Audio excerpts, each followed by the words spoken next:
Hi friends, Michelle here with Halfway Homestead, and today I am going to make a farm to table chicken pot pie soup.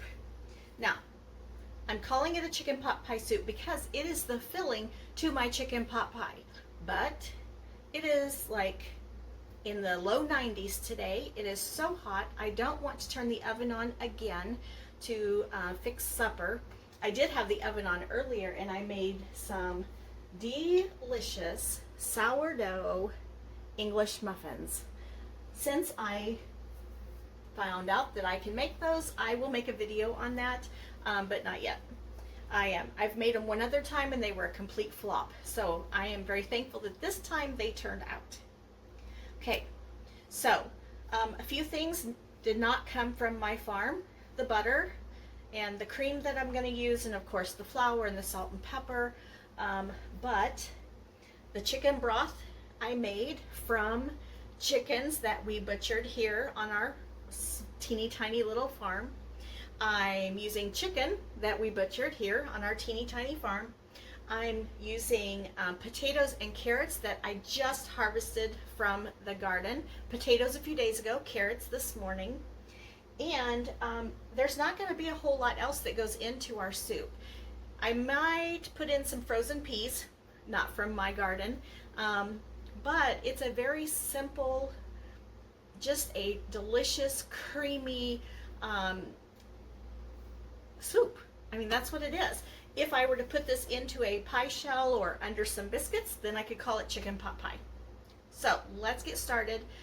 One thing that I have already done was I did boil my carrots and my potatoes in some of that chicken broth to get that part started. The chicken's already cooked and I didn't want everything just boiling away trying to get the vegetables cooked through. So I've cut them in small bite-sized pieces and I boiled them to get them started. Okay, so I'm going to bring you down lower so you can see what we're doing. There we go.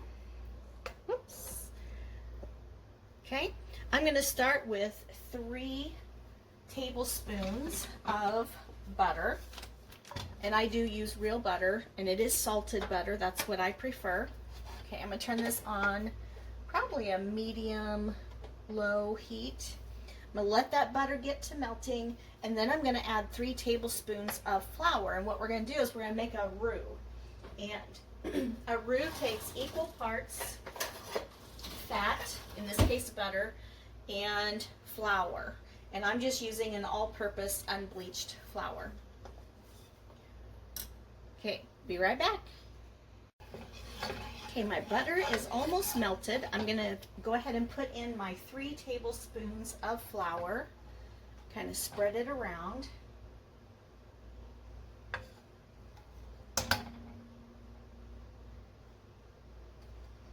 And I want that butter and flour to cook for a few minutes because I want that raw flour taste to cook out.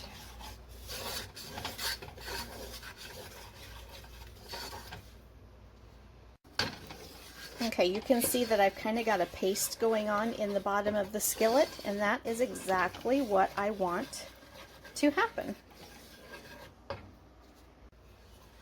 Now that I've got my paste of butter and flour, I'm going to start adding in, excuse me, some broth. Now this, like I said, is broth that we made from butchering our chickens. So this is about a pint. I add that in. Now I might need to add a little bit of water. We'll just have to wait and see. That is a very rich broth, and it's just full of flavor. The only reason I would add any water is if I needed to increase the volume of my soup, which I don't want a gigantic bowl or pot of soup. I have such a hard time with that anyway. I start cooking and things start growing, and pretty soon I've got enough food for a week. And my husband is constantly reminding me, there are only 2 of us in this house. Why do you cook so much? I can't help it. Okay, so that roux, the paste of butter and flour, and the broth mixing together is going to start to thicken, and that's exactly what I want it to do. Now at this point I'm going to go ahead and add in some salt and pepper.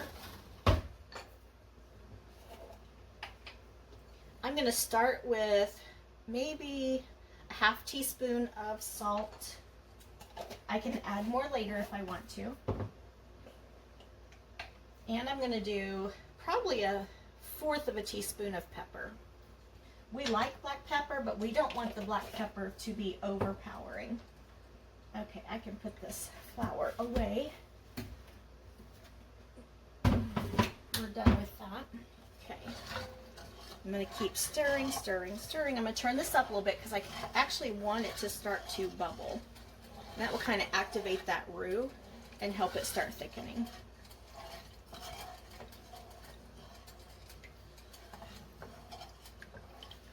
Okay, I'm going to add in about a pint of heavy cream. I'm going to use my mason jar to... There's a lot of heavy cream at the top. Come on.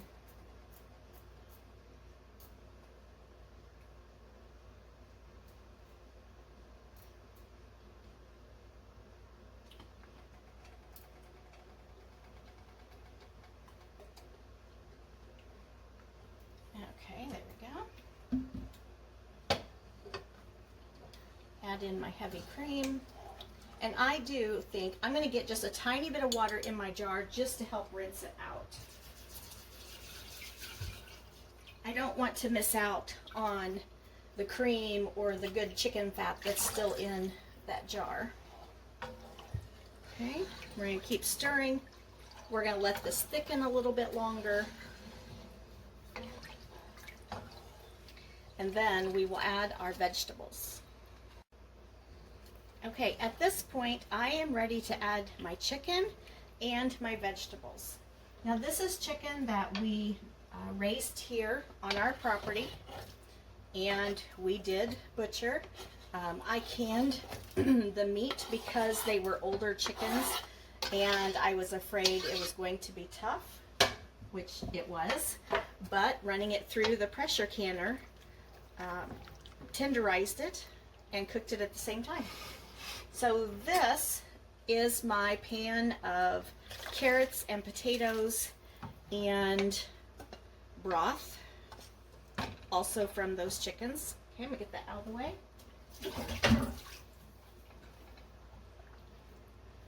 Now the peas I'm gonna add just right before I serve it because I don't want the peas to overcook in my soup.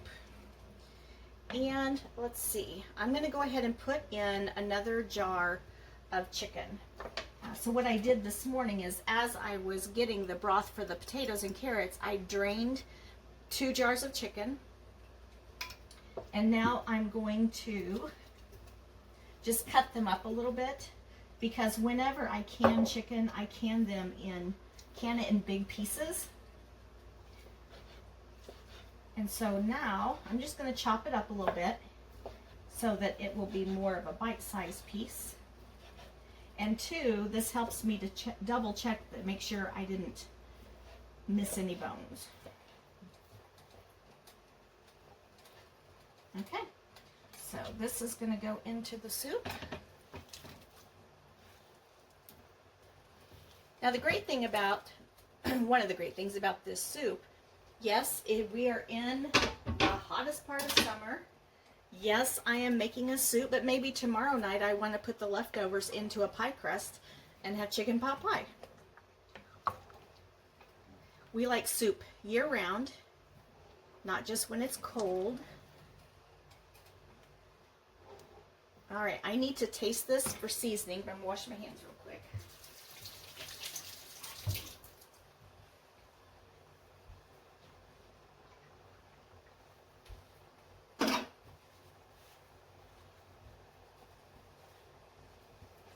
All right, I'm going to get a spoon.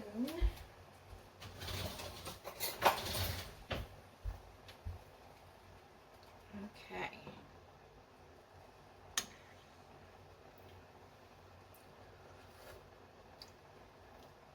All right, it definitely needs more salt and pepper. And that's okay. That's why I start out with a small amount so that I can add to it if I need to. I'm going to go in with another half a teaspoon of salt. I'm going to do another fourth a teaspoon of pepper. And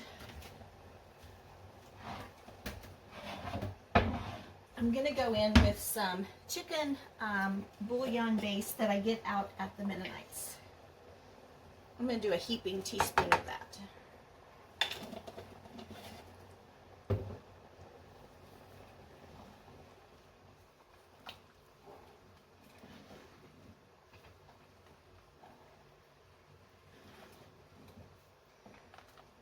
Okay, I'm going to put this on the back burner on low, and it's just going to simmer until supper time, and I'm going to move on to our dessert for the night. Okay, dessert tonight is something I have never done before. I don't even know if it'll work, but I'm going to try it.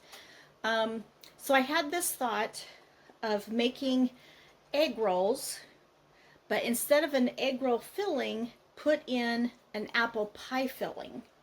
And so it would be like a dessert apple roll. I don't know, but I'm going to try it. So let me get you set up over here.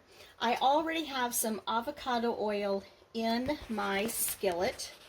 I'm going to turn that on. Well, it is on. Okay. I'm going to let that heat up. I'm going to put my apple pie filling.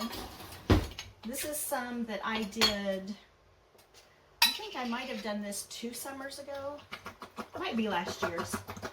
I didn't put a date on it, so I'm not sure. Okay, let's get that, all of that out of there. That one last little apple, there we go, wouldn't come out. Okay, I thought if I put it in a bowl, it might just be easier to get to. And I need to get a little bowl of water.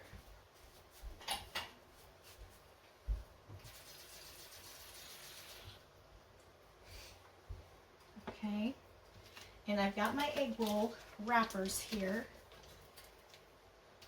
Get these things open.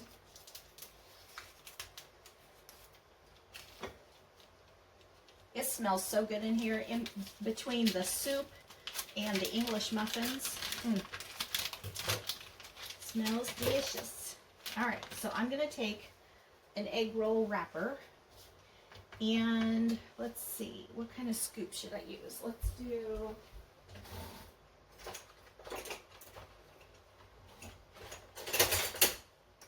okay, I'm just gonna use my cupcake scoop. And put apples here in the middle. Probably want a little bit more than that. I might need to use a slotted spoon so I'm not getting all of this extra juice. Okay, I'm going to roll it this way. Ooh, guys, this might not work. Okay, and then here. They're kind of wanting to squish out. And then here. And there. Okay. That is not a pretty egg roll. I definitely need to practice rolling. Okay. I am going to get a slotted spoon so I don't have so much of that juice in there.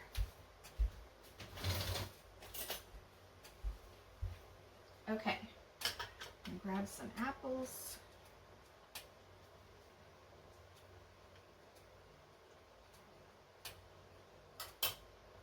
Okay, should I go in here first? I don't really know how to roll an egg roll, so. And then like that. That one looks a little bit better. Okay, I'm doing another one, and then I'm going to check my oil there because it's getting hot. All right, well, I hate to turn that fan on because it's so noisy. All right, I'm going to go that way, here. Oh, that one looks even better. That one looks much better. Okay, practice makes perfect. Let's try another one. Okay, that's a couple of them stuck together.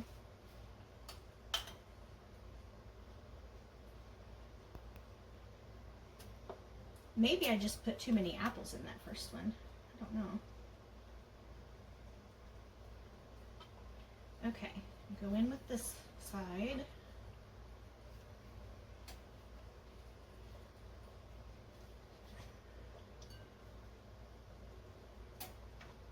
Ta-da! All right, I'm gonna wash my hands real quick and I'm gonna check the temp of the oil.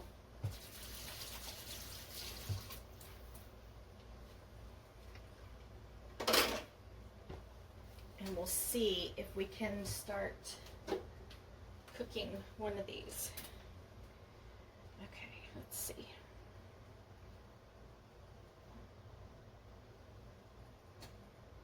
Oh yeah, we are hot enough.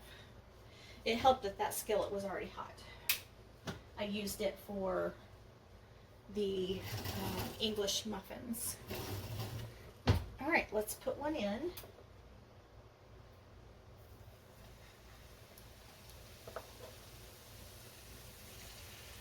I'm just gonna do probably 3 at a time. I don't want to overcrowd. Ooh.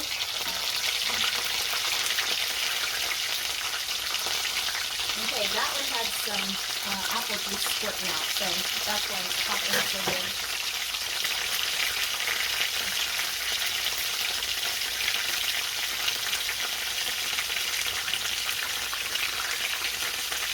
Okay, I'm going to keep going as long as I have apples left in it here.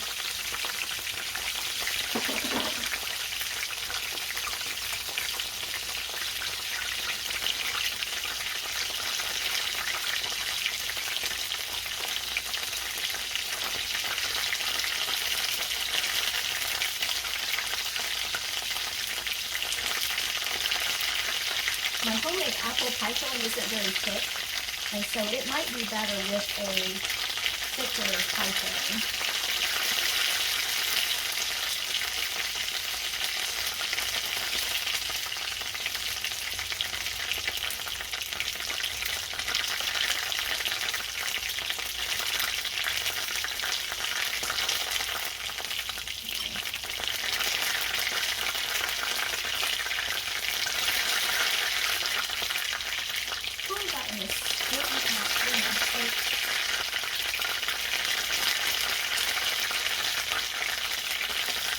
That one is not good. It broke open. Okay.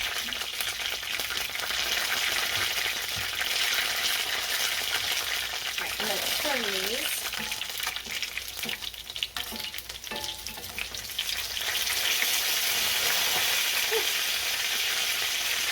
Okay, I'm going to have this for 1 minute.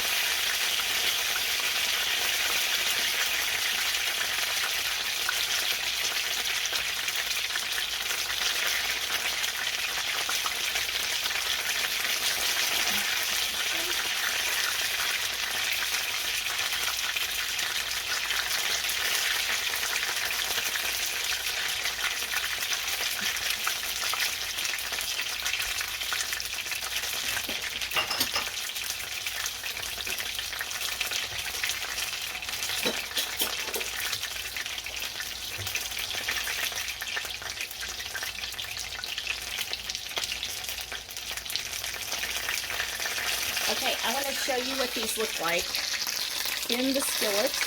Look at that. They're so pretty.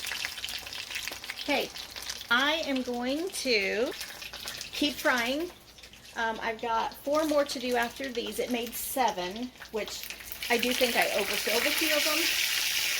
And I'll show you what they look like when we're finished. Okay, I got all of them fried up and made a huge greasy mess. It popped me in the face. That was not fun. So next time I think I may do this outside if I do it again, because this is a nasty greasy mess and it popped so much. But I want to show you what one of them looks like. Okay. what it makes me think of is the little apple fried pies from McDonald's, which are so good. And I want to cut into one of these and show you that. But I need a cutting board or something to cut on and a knife. Let's grab one of these. Okay, let's cut this open and see what it looks like. All right, looky there. A little apple egg roll. It looks really good, and it's way too hot for me to try right now. Okay, I do think these would be good if you, as soon as you take them out of the oil, dust them with cinnamon and sugar. I think that would be good, but they look amazing and smell really good. So there's something I wanted to show you with the soup. It's on the back burner here, simmering, and let me turn you around there so you can see it. Okay, one indicator that I like to look for when I am making something with a roux and I'm wanting the broth or the base to thicken, I can stick in a spoon, okay, and pull it back out, and it has coated the back of the spoon, even to the point of I can run my finger through it and it doesn't close that gap. It leaves a trail, okay? Yummy. I did add some more salt and more pepper and a little bit more of that chicken bouillon base. That is our supper. We will have a bowl of soup, a delicious English muffin, and for dessert, an apple egg roll. So thank you for hanging out with me in the kitchen today as I kind of embarked on an experiment to see if it'll work. I will put a note at the bottom if we liked it or not. And happy cooking, friends. Please like, share, and subscribe to my channel.